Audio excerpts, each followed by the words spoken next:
Hola, ¿cómo están? Nos reencontramos para hacer una nueva selección de recomendados.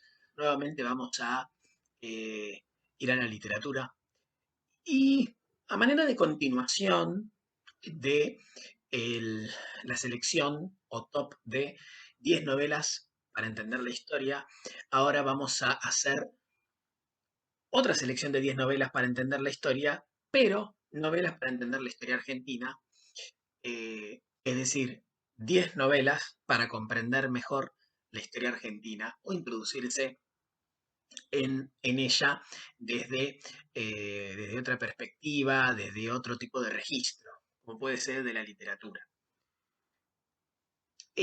Lo primero que podríamos decidir es, o referir son los criterios. Bueno, los criterios son muy similares a los de la selección anterior. Em, Bueno, por supuesto, estamos hablando de novelas de autores argentinos.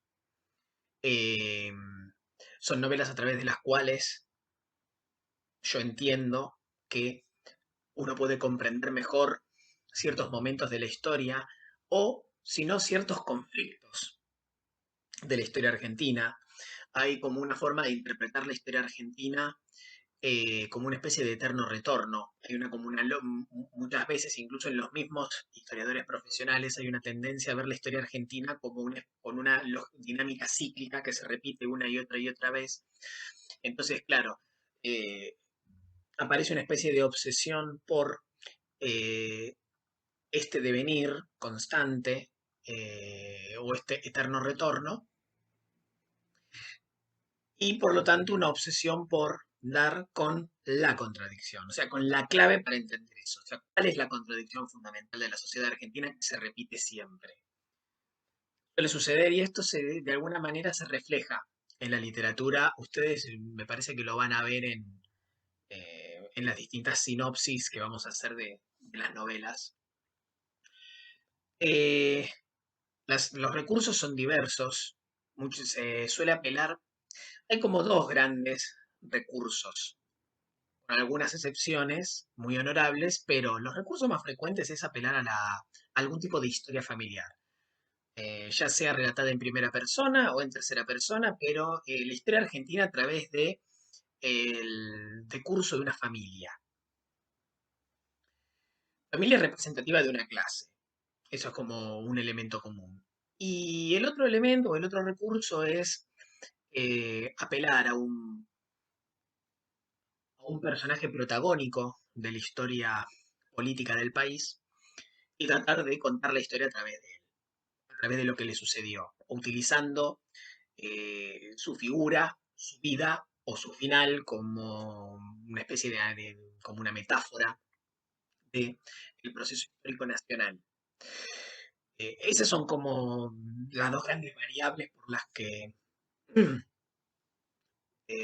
que discurre eh, la narración a partir de un momento, un personaje o una contradicción histórica del país. Después, por supuesto, un criterio adicional que utilicé es no repetir.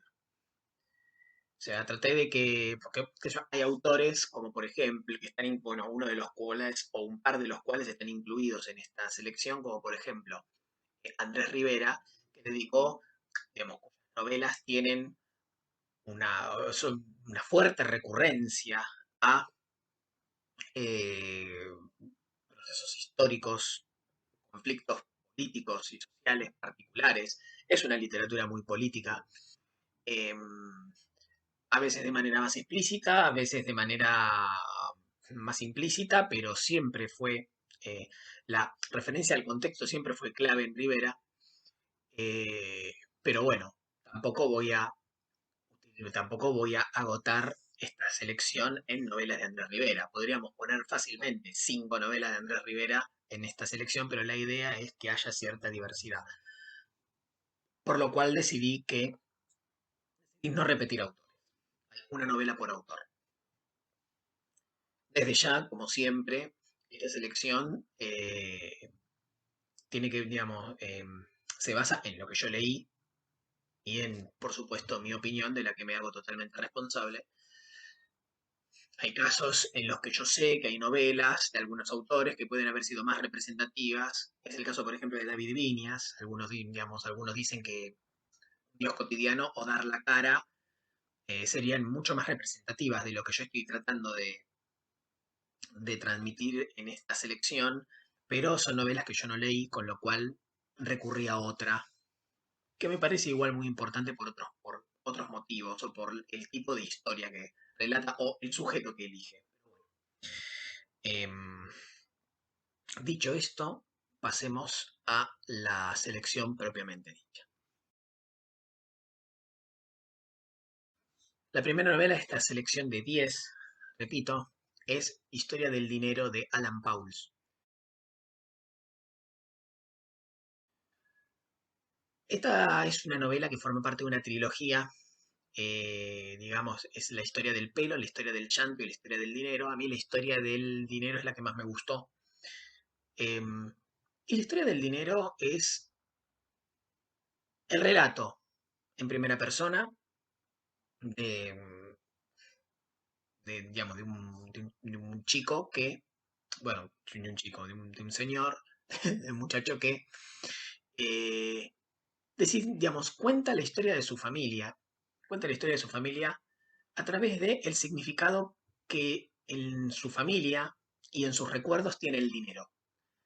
El dinero como algo, el dinero es un elemento muy presente, o sea, no el dinero como medio de cambio, sino el dinero asociado a una serie de recuerdos, asociado a una historia familiar, asociado a lo que pasó con sus padres, porque la historia familiar es la historia de sus padres, fundamentalmente.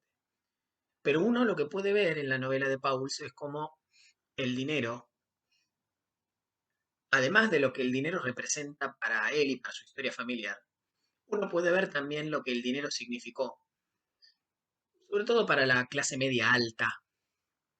La clase media, particularmente la clase media alta argentina, fue representando a partir de la década del 60 y hasta los 80. O sea, cómo cambia el significado del dinero. Porque lo que cambia también, cambia la economía y cambia el lugar de la clase media con respecto a la economía y cambia los objetivos a lograr con el dinero por parte de la clase media. Me parece que la novela habla mucho de eso. Me parece que es lo más interesante, ¿no? Ver esto, cómo el dinero cambia su significado al mismo tiempo que una clase está empezando a dejar de ser. Eso me parece como lo mejor de esta novela de Pauls.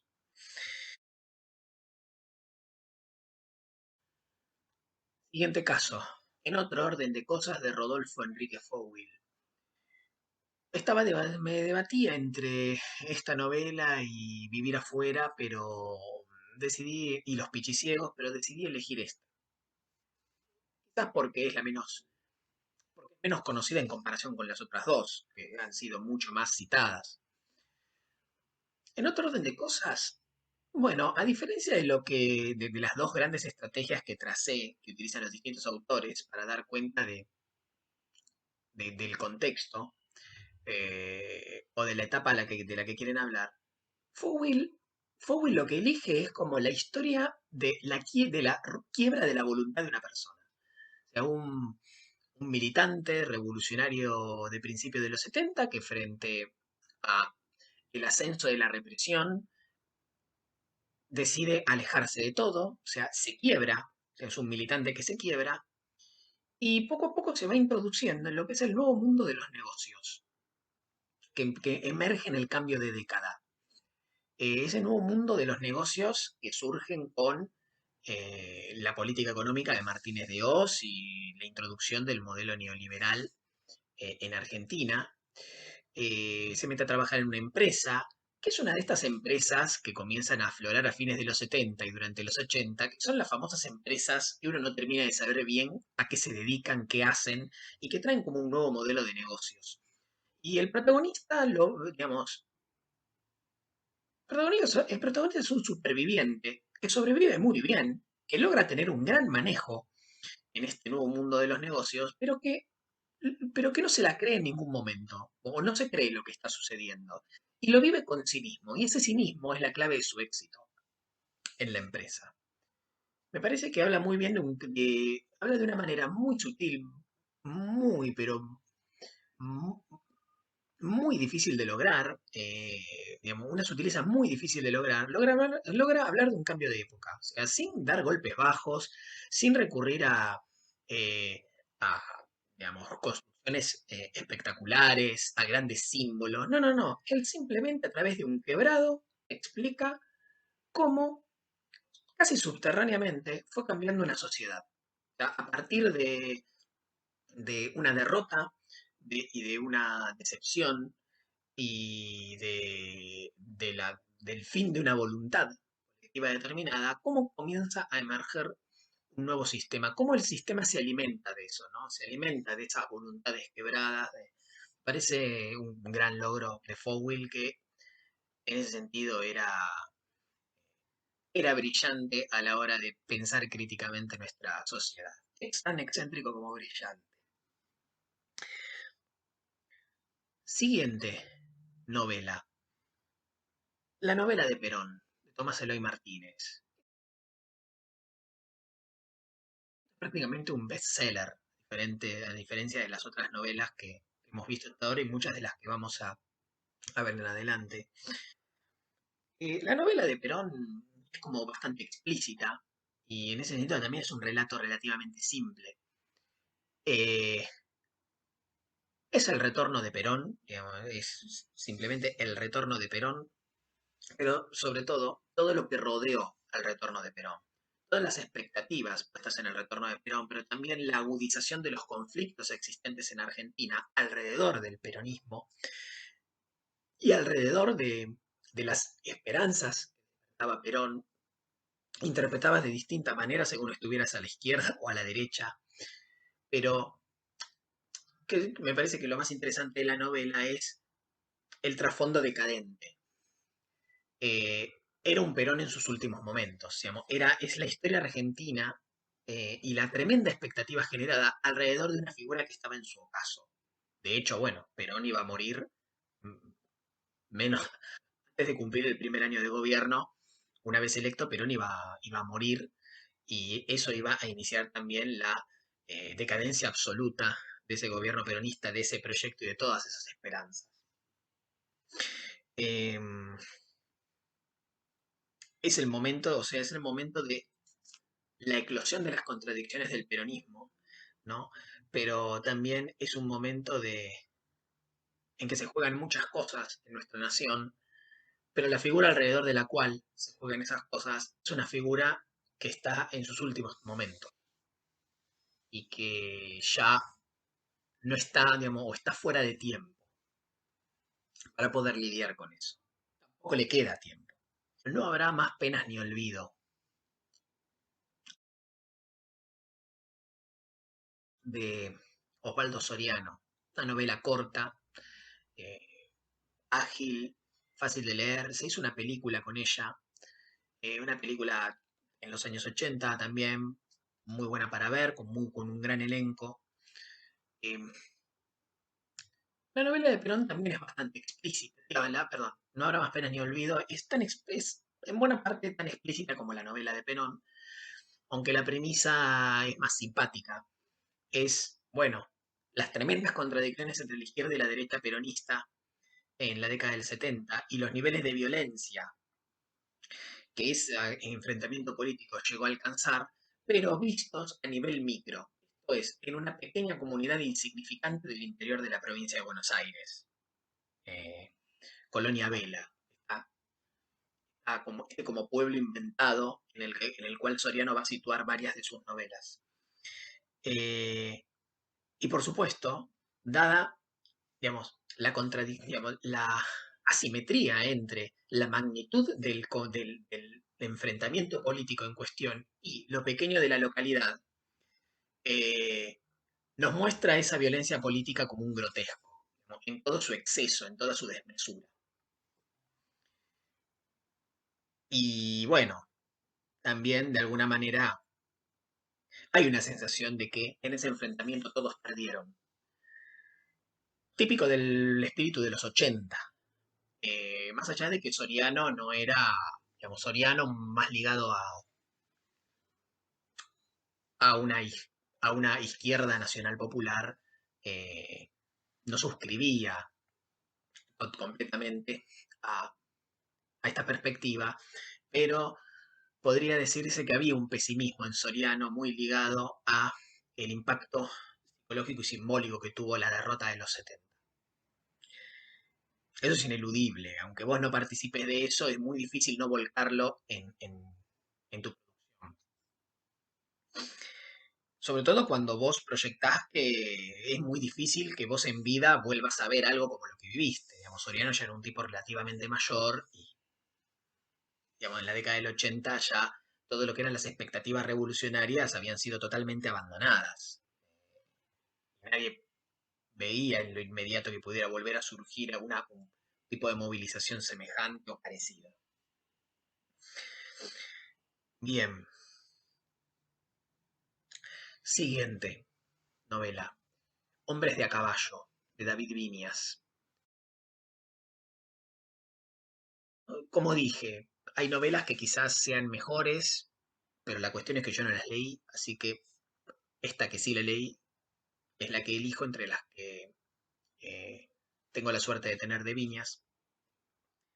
Hombres de a caballo, para mí lo más interesante es que también parte o tiene, es la que más tiene que ver con la propia experiencia personal de Viñas. Viñas hizo la escuela secundaria en un liceo militar donde fue compañero de promoción de figuras que después iban a ser bastante relevantes en la historia argentina.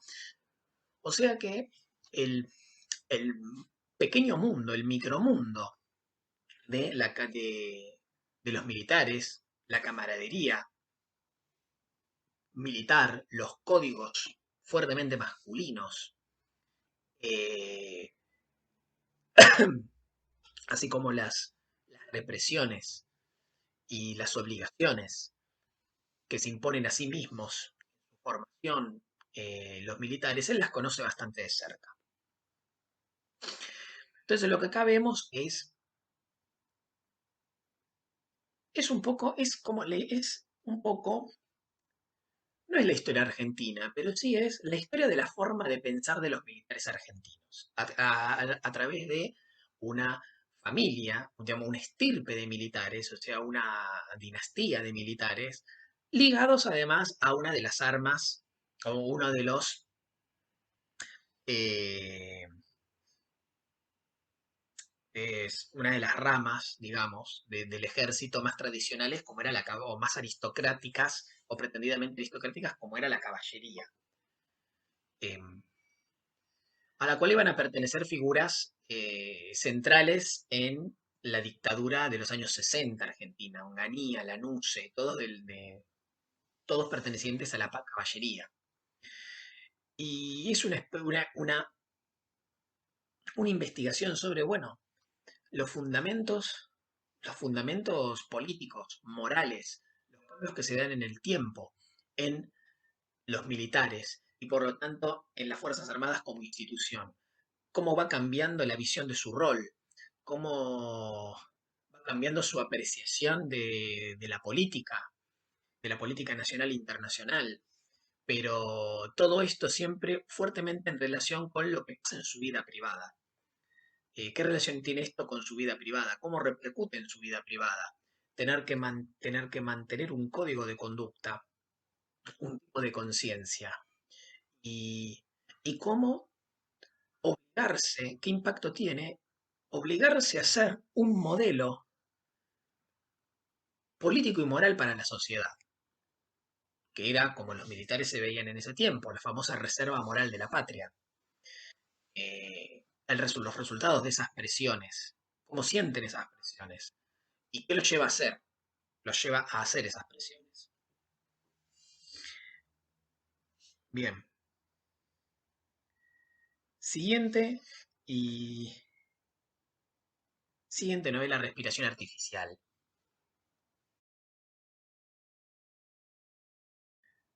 de Ricardo Piglia, la novela más celebrada de Piglia. Podría decir, se puede decir tranquilamente que es la mejor novela que escribió y una de las mejores de la literatura argentina de las últimas décadas. Respiración artificial es un ejercicio literario donde la historia uno no termina de tener en claro si la historia es una excusa para hacer un tremendo ejercicio literario o el ejercicio literario es una manera muy sugerente de introducir interrogantes sobre la historia argentina. Sobre todo lo que es el proceso formativo de, de la Argentina, ¿no? Esa segunda mitad del siglo XIX y esas primeras décadas del siglo XX, más asociados a lo que es el famoso proyecto liberal conservador, la generación del 80 y la dominación oligárquica. La novela en ese sentido tiene una narración fragmentaria donde utiliza una gran diversidad de recursos. Uno se puede encontrar con, eh, por momentos, un esquema, digamos, un esquema epistolar, un esquema más ligado a la metodología de la novela policial, que era algo que a Piglia le encantaba. Uno puede tener también eh, la introducción de debates metafísicos muy, muy asociables a la tradición de Macedonio Fernández, figura que también era de gran interés para Piglia. Quizás la mejor manera de acompañar la lectura de respiración artificial sean las famosas clases televisadas que dio Piglia para la televisión pública, Canal 7, hace algunos años, particularmente las escenas de la novela argentina. Esa sea la mejor manera de acompañar la lectura de este texto. Uno va a poder entender mucho mejor a partir de qué inquietudes él escribió eh, esta, esta novela. En buena medida, la gran parte de las preocupaciones de Piglia tenían que ver con qué fue de la tradición, de esa tradición liberal conservadora, de sus ambiciones, en qué se convirtió después y qué mal se llevó con los cuestionamientos y con lo que vino después de ella y con las imposibilidades que, en las que cayó a partir de la democratización del sistema político. Pero bueno,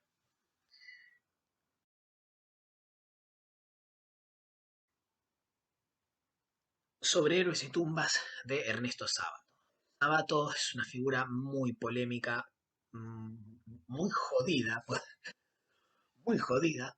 Eh, hay los sentimientos colectivos alrededor de, o las opiniones colectivas alrededor de Sábato se dividen como en dos grandes conjuntos. Los que los respetan muchísimo y los que lo odian a ultranza.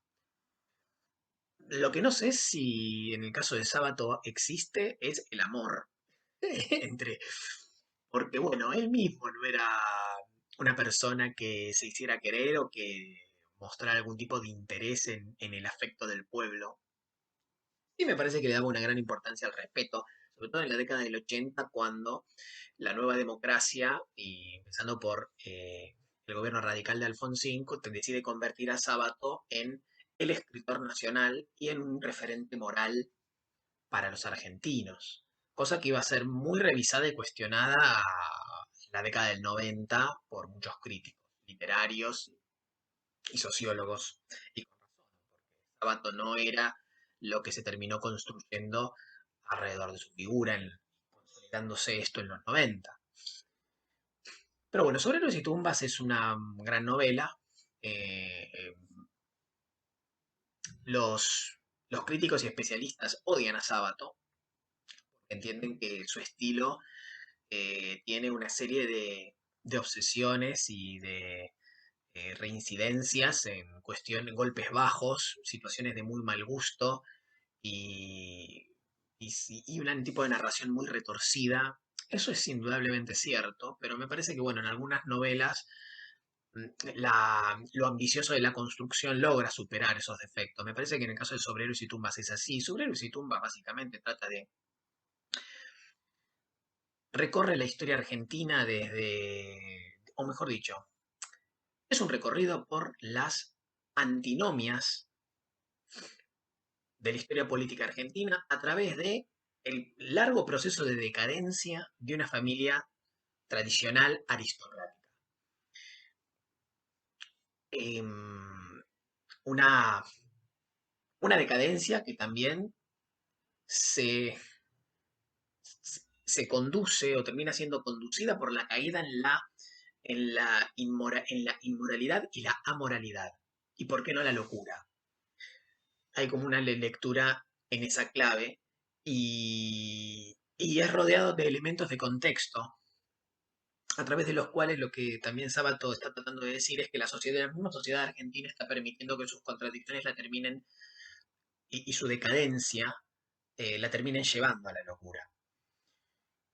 Es profundamente pesimista y por supuesto tiene muchos de los interrogantes existenciales de ese abuso del existencialismo que siempre caracterizó a Sábato, sobre todo en sus ensayos filosóficos, eh, pero también incluso en sus novelas, que son lo mejor de su producción, por supuesto, digamos, si uno tiene que tomar la, la producción de Sábato, lo mejor que hizo en su vida fueron sus novelas, porque la verdad que sus ensayos son de un existencialismo de manual que no, para eso ir a leer a Sartre y a Camus, no vamos a perder el tiempo con Sábato.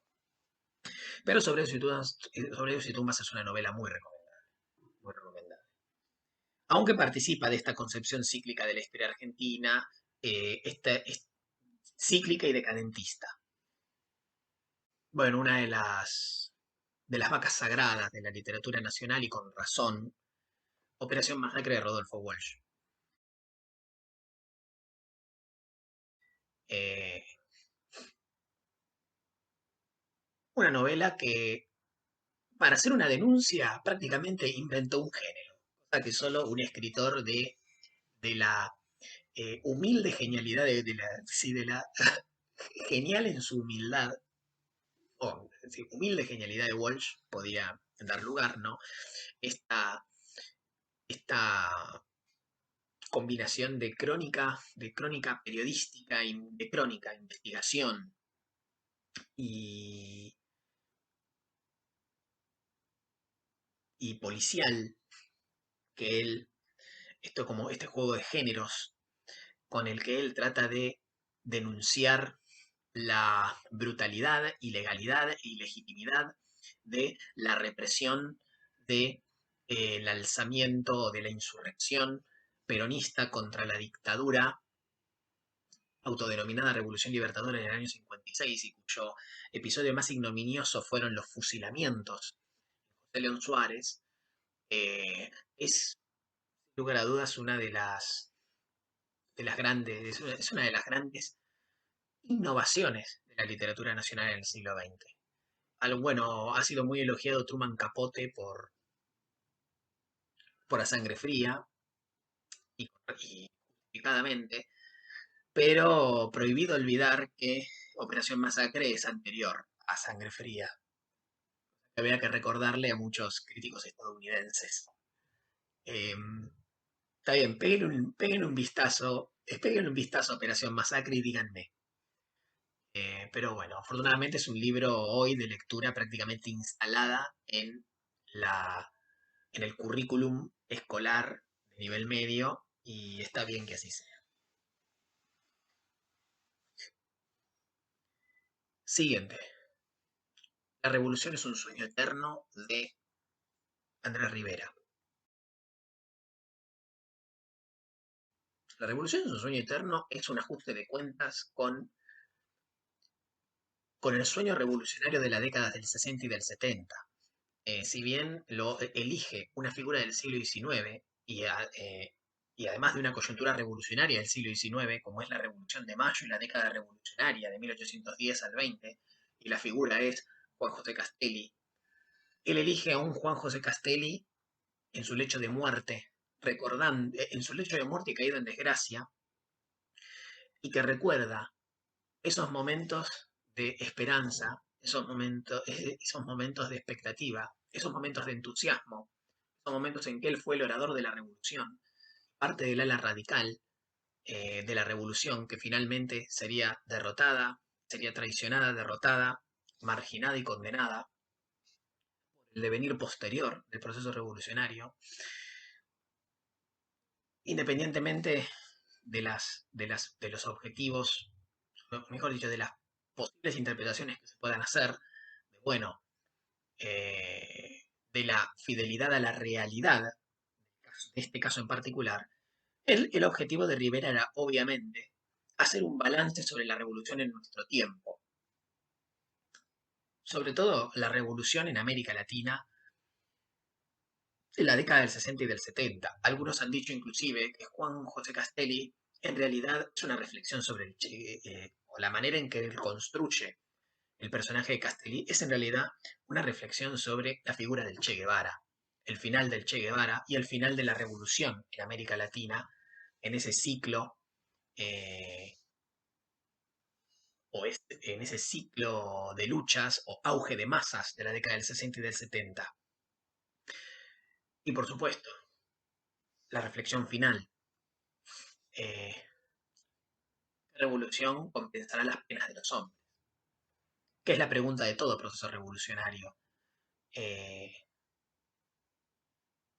de todo proceso revolucionario cuando uno repasa las experiencias anteriores, la mayoría de ellas frustradas. Y bueno, ¿cuál será la revolución que por fin nos emancipe y vale la pena o no? ¿O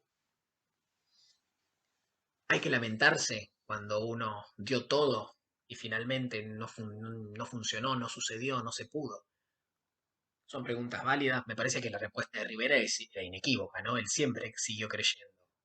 Y bueno, yo creo que tiene razón. Pero bueno, bien. Última, última novela de, de esta selección, Los Siete Locos, de Roberto Arlt.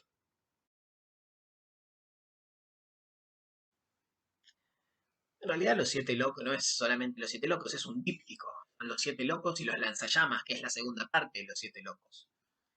Esta, esta novela me parece que es una novela fundamental para pensar el periodo de entreguerras en Argentina. Y me parece que tiene un gran potencial anticipatorio o predictivo. Es un presagio de lo que va a suceder. Art nos introduce en esta novela en todas las dudas, los interrogantes, todas las contradicciones, todas las apuestas osadas, y toda la decadencia propia de la crisis de la conciencia de la primera posguerra mundial, que tuvo impacto más allá de la propia Europa, terminó invadiendo buena parte del mundo, impactó en América Latina, y que acá iba a tener un salto fundamental en la década del 30, cuando la crisis económica le da el último golpe a el proyecto liberal conservador del siglo XIX y a todas y a todo el optimismo o lo que quedaba de ese optimismo. Crisis económica más golpe militar de 1930 en Argentina, podría decirse que marcan una ruptura en un proceso de largo plazo estructurado alrededor de ese liberalismo tan conservador a nivel político y tan progresivo o progresista en términos de linealidad, de optimismo, en lo económico material. Eh, Además tiene hipótesis fantásticas como esta idea de, bueno, el problema de la toma del poder y muy a tono con las convulsiones políticas de su tiempo y con el antecedente inmediato de la Revolución Rusa, pero también del intento de golpe en Alemania, o sea, el primer intento de golpe del nazismo, frustrado y demás, pero también muy ligado a todas las convulsiones de la época. Me parece que la novela repasa muy bien toda esta, todas estas lógicas conspirativas de grupúsculos, la radicalización del pensamiento, la radicalización también de las acciones, de las estrategias de lucha, de las metodologías, la sensación de que una minoría activa podía hacerse con el poder y que para que eso fuera posible había que apostar al terror. O sea, hay como una serie de caminos que se abren a partir de la crisis de conciencia y de las convulsiones políticas. Hay una serie de caminos que empiezan a abrirse para en el campo político, en el campo político, donde incluso los grupos más insignificantes comienzan a creer que tienen alguna posibilidad, pero que para tener éxito tienen que estar dispuestos a todo.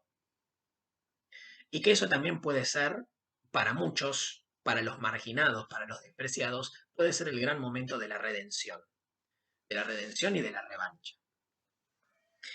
Y el que mejor encarna todo eso es el personaje trágico, ridículo, patético de Erdosain, el protagonista. Eh, esa redención del marginado y revancha del marginado la expresa como nadie. El delirio megalomaníaco, obviamente por prólogo, uno de los mejores personajes de la historia de la literatura argentina. Eh,